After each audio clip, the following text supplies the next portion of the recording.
Speaking to artists is a fascinating task to undertake. Unlike every other profession in which people study a field outside themselves, we are creators.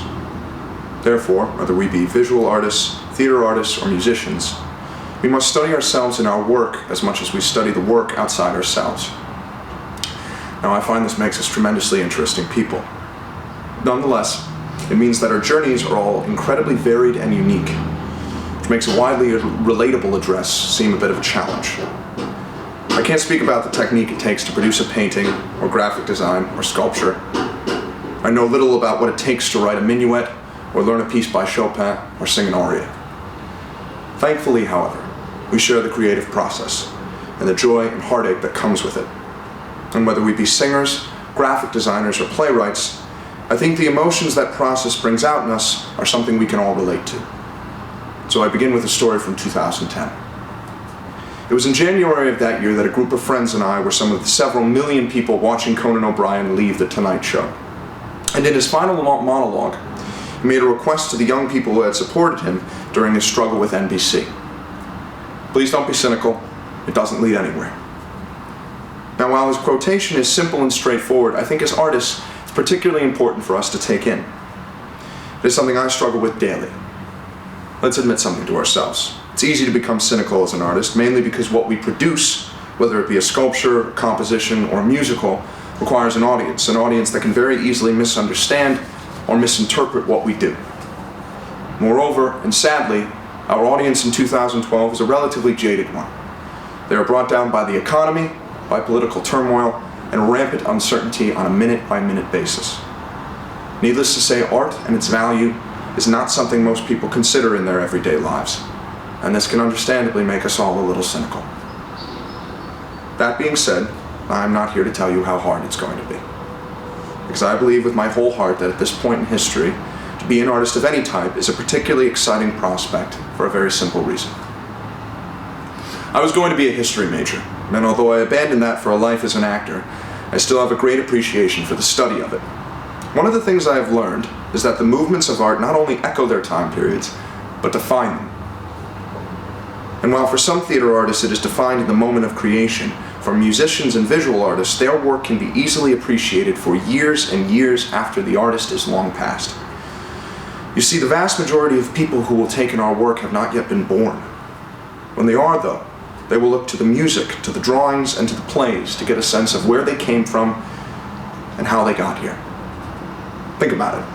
Are not the harsh realities of the Gilded Age, with its titans of industry and struggling masses, mirrored and reflected in modernist paintings? And listening to Wagner, do we not hear the glory and passion of an era filled with rebellion and tumult? When we see a Restoration comedy, do we not get a sense of a culture freed from puritanical restrictions? Certainly, people will look to scholars and primary sources for help, but to feel an era, to understand a generation on any kind of deeper level, art is invaluable. Moreover, as Americans, we love to define ourselves.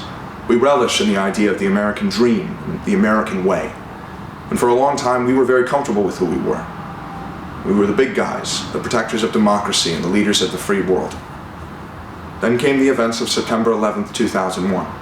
And ever since then, our country has been much less certain of who we are, and we see it reflected everywhere we look.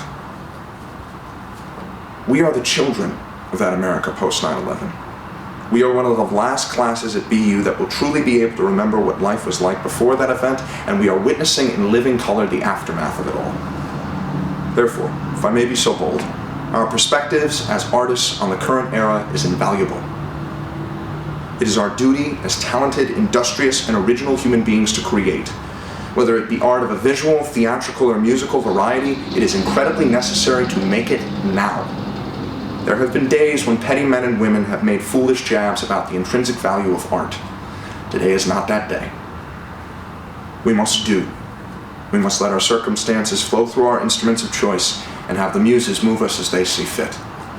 We must, because our work will be invaluable to those who come after us.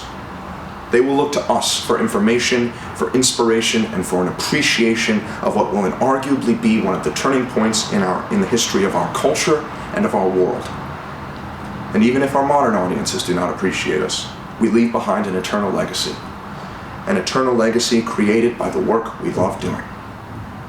How can we be cynical about that? So, in closing, if you'll permit me, I'd like to end with another brief anecdote, this time about the late John Lipsky, a professor who taught, among other things, freshman acting in the fall term at BU. John was a man of many interests, and one of them was dreams and what they reveal when they're performed. In fact, our final exam for his class was a performance of our own dreams. Only now do I begin to recognize the brilliance of that assignment and of the man himself. How fitting to have our first performance as serious artists be about dreams. Fitting because as artists, we are the architects of dreams. We take something we see in our minds or feel in our soul and attempt to transcribe it. Through music, through design, through acting, we spend our lives shaping our dreams into something the world can see, take in, and digest. Our dreams are the lifeblood of our work, and we must hold on to them even when cynicism rears its ugly head. Because in the end, we as artists dream not only for ourselves, but for our world.